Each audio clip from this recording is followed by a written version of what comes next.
Mr. Director General, it is a pleasure and an honor to be in front of you, to hand over to you in presencia the letter of the French Minister of Europe and External Affairs, Mr. Jean-Yves Le Drian, who designates me as the permanent representative of the Republic of France to the Organization of Eastern Caribbean States that you have been leading for several years. Thus far, I have presented my credentials to St. Lucia, my country of residence, in last December, and to St. Kitts and Nevis in last February.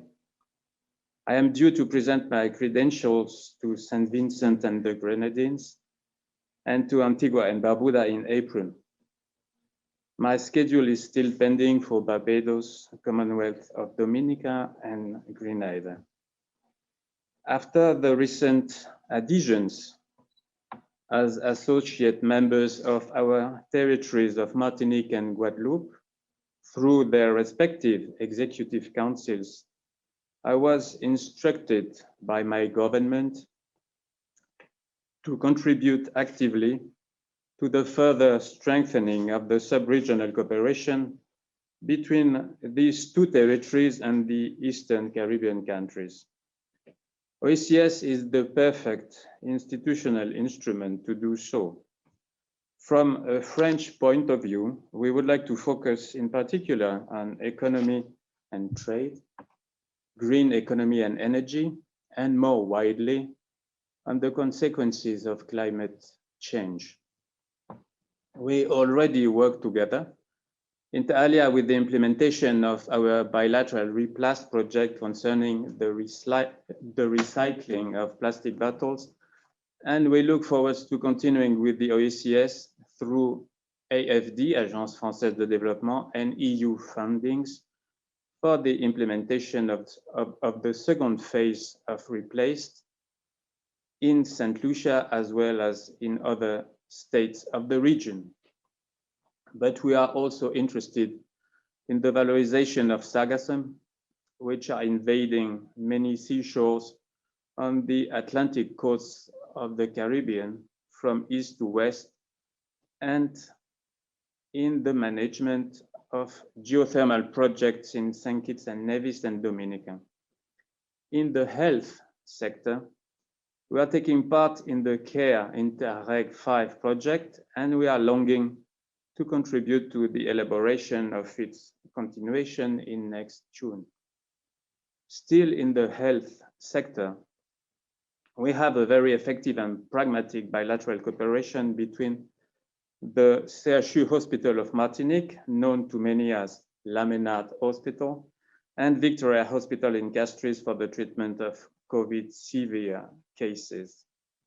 We already provided many equipment and medicines, and we will continue to do so with dedicated teams coming regularly from Martinique. In another cooperation area, we were happy to participate in the assessment of the situation on La Soufrière volcano in St. Vincent and the Grenadines by providing an helicopter from Martinique on 2 occasions in January and March to help in collecting samples, installing captors, and taking aerial pictures from above the swelling dome in cooperation with CIDIMA and St. Vincent Nemo. I think that we could work deeper together to enhance the anticipation and management of natural disasters, as well as emergency evacuations in the Eastern Caribbean region. We have already young French professionals working with OECS through the Chamber of Industry and Commerce of Martinique, but we plan as well to provide OECS with a senior specialist of environment and green economy if this idea suits you and the organization. To second us in these new endeavors, I am striving to station at the French Embassy in Castries 2 cooperation specialists, respectively from Martinique and Guadeloupe, who will allow us to triangulate more fluidly between OECS, its two new associate members, and the French Embassy. As you can see, Mr. Director General, we have many tasks and areas of cooperation ahead, and I assure you that this embassy and myself will do all our best to bring our relations to a new and upper level of collaboration. I thank you in advance for your attentive cooperation. It is with great pleasure that I accept your credentials today as Ambassador of the Republic of France to the Organization of Eastern Caribbean States. I'm extremely pleased with the good relations and the level of cooperation between the Republic of France and the OECS, particularly within recent years. Your Excellency comes after a long, distinguished line of representatives of the Great French Republic. And already from your opening remarks, I can see your commitment to deepen and further that cooperation. I would like to assure you of my personal commitment to further strengthen these relations, which were formally established some 11 years ago. Now, if I may, Excellency, just speak briefly to a sort of historical perspective of the importance of our relations with France in the context of the OECS. The Republic of France has had, as we know, a very long history of cooperation in the OECS region, based initially on strong historical and cultural ties. Political and diplomatic relations were progressively developed bilaterally with some OECS member states, resulting in bilateral programs of assistance. The member states of the OECS and the French Département, particularly Guadeloupe and Martinique, the islands embedded within the Eastern Caribbean, have a long history of relations and interactions. At an informal level, the peoples of the Commonwealth of Dominica and St. Lucia and the French departments have intermingled through social networks, family ties, cultural exchanges, and commerce. In addition to bilateral programs of assistance, France in the early 1990s made attempts to formalize the existing traditional relationships through official channels, with the OECS acting on behalf of its member states and the regional councils of Martinique and Guadeloupe representing these two French departments. The intention then was to promote stronger cooperation with the OECS through a set of programs in which both groups of countries shared a mutual interest. These regional cooperation programs were quite extensive and covered trade and investment, joint ventures, small business development, tourism, agriculture, and language training. In the 2000s, in efforts to further deepen the relationship, cooperation was extended to the following areas: the health sector reform, collaboration among health institutions on both sides, to which you referred, which benefited the 6 independent states of the OECS. Cultural programs to foster regional integration and reinforce regional cultural visibility. As you know, we share a commonality of the Creole language, which is on a French-based lexicon. Infrastructure development in roadworks and drainage, benefiting all independent member states except Antigua and Barbuda. Training in ecotourism, Internet Fiesta project to expose the region to the possibilities of the internet. A TVET, technical and vocational education training program to all member states, including significantly the non-independent member states of the OECS. Student soft loans to pursue technical and academic bachelor degrees at the University of Guyana. These benefits, these engagements and cooperation initiatives resulted in tremendous benefits to the member states of the OECS. Now in 2010, formal diplomatic relations were established between the OECS and France, signaling the interest of France to tap further into the potential for cooperation with the OECS and to strengthen its relations with the region. At that time, the focus for cooperation was further extended to mutual legal assistance and the support for the rule of law, matters which required considerable policy definition and technical preparation.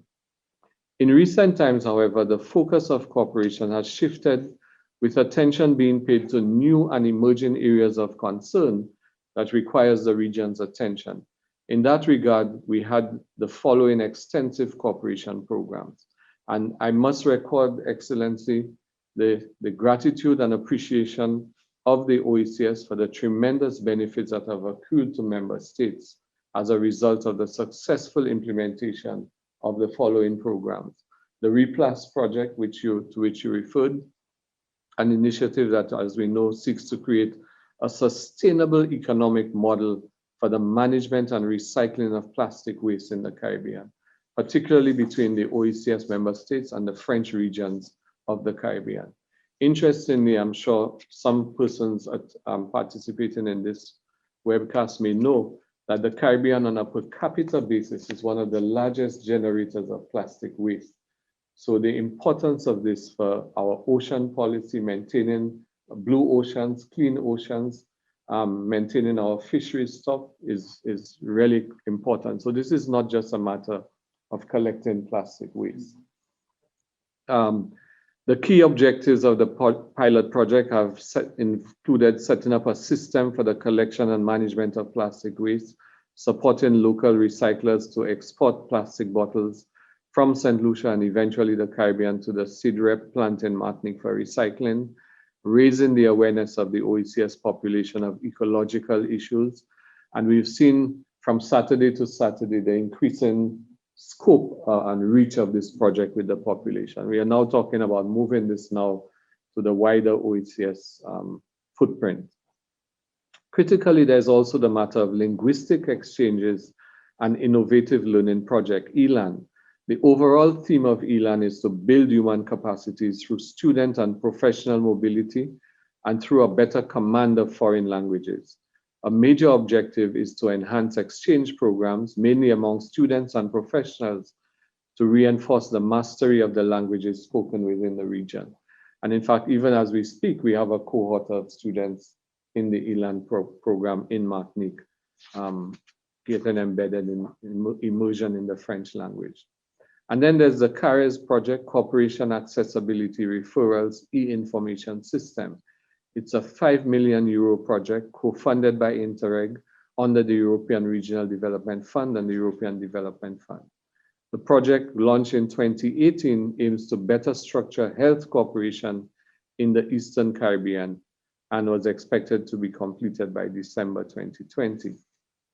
The major objectives included advancing health cooperation, deepening access by nationals of member states of the OECS to health services in the French territories in the Eastern Caribbean, the implementation and harmonization of fees and billing procedures, coordination of medical data sharing, and the creation of unique identification numbers for patients of the OECS, improving the interconnectedness of regional health systems, and building the capacity of health professionals and decision makers. And the beneficiary countries includes all of the OECS member states, including the non-independent states. Now, I'm sure Your Excellency, in the context of COVID, would recognize the vital importance of that for the shaping of a seamless architecture of health support across all of the Eastern Caribbean. Then we also have the Interreg Trade Enhancement Project, Interreg TICA, a €2 million project co-funded by Interreg Caribbe's program under the European Regional Development Fund. And the objective of that is to accelerate trade in the Eastern Caribbean by providing assistance to companies based in Martinique and the English-speaking countries of the OECS that may wish access to other markets. The project is led by the Chamber of Commerce and Industry of Martinique in partnership with the OECS through its competitive business unit, the Caribbean Export Development Agency, Caribbean Export, and the Territorial Collectivity of Martinique. It was launched in 2018 when 29 companies were selected after the call for applications. So there again, too, we're moving from the level of state-to-state initiatives to engagement of the private sector. We also have the Adapt Action Facility, which was signed with AFD, which you referred to earlier, an agreement under the AFD's Adapt Action Facility, the objective of which is to support member states and regional organizations in the consolidation of their climate governance for the successful implementation of the NDCs through capacity building, the translation of these NDCs, nationally determined contributions, in the sectoral public policies and action plans in the field of adaptation, and the design of structuring and transformational climate programs and projects. Then we have also the IFLE, which is Integrate French as a Language of Exchange with CARICOM. This project was launched in 2019, and it aims to promote plurilingualism in 11 countries of the English-speaking Caribbean, including the OECS independent states. Notwithstanding the commonality of the Creole, the language barrier still remains one of the major obstacles to accessing educational, professional, and cultural mobility programs in the French-speaking territories of the Caribbean. So the proximity of Martinique and Guadeloupe to the OECS countries, specifically being sandwiched between the northern and southern poles of the OECS, makes it impossible to really disassociate the economic, social, cultural, and health realities of these territories from each other. The islands are geographically located in the heart of the Eastern Caribbean and have had substantial formal and informal links with their neighbors. So the historic accession of Martinique and Guadeloupe, which we saw earlier on the video, in 2014 and 2019, is a new chapter in the ongoing process of regional integration. A chapter which established a formal and structured platform to stimulate a mutual process of exchange, learning, and technology diffusion for all parties in many public policy areas that could potentially generate ideas for the improvement and the solid development of the OECS regional space. It also aims to create a viable institutional framework and mechanism that will coordinate and advance the process of integration, as well as facilitate discussions and engagements on the implementation of programs in sectors such as the economic, commercial, social, cultural, educational, environmental, health, tourism, disaster preparedness, and small business management. It is envisaged that the accession of Martinique and Guadeloupe will result in greater consistency and synergy in the programming of activities.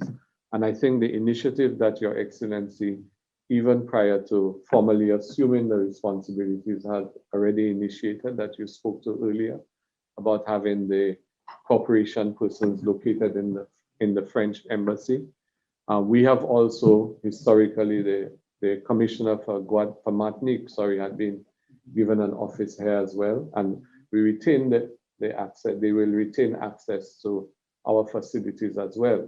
So this will really work perfectly in the triangulation of France, the Eastern Caribbean territories, and the OECS Commission, working in a more synergistic manner.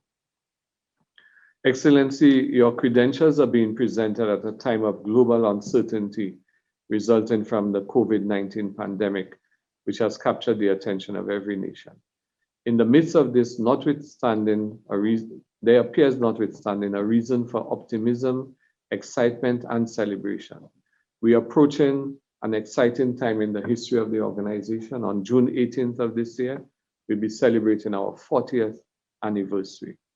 The Commission is currently developing plans for celebrating this momentous occasion.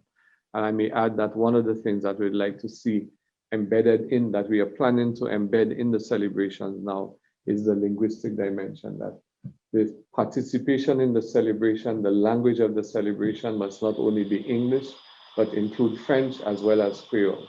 And you'll be excited to see a cultural play that has been developed that will speak in the language of the peoples, the tri-languages of the OECS, to the meaning of OECS integration for the people of the region. I look forward, therefore, to engaging in discussions with you on these matters and on plans for the further strengthening of relations between France and the OECS for the mutual benefit of our respective territories. As you take up your assignment, be assured of our fullest support and assistance in any way possible, and we welcome you to the OECS.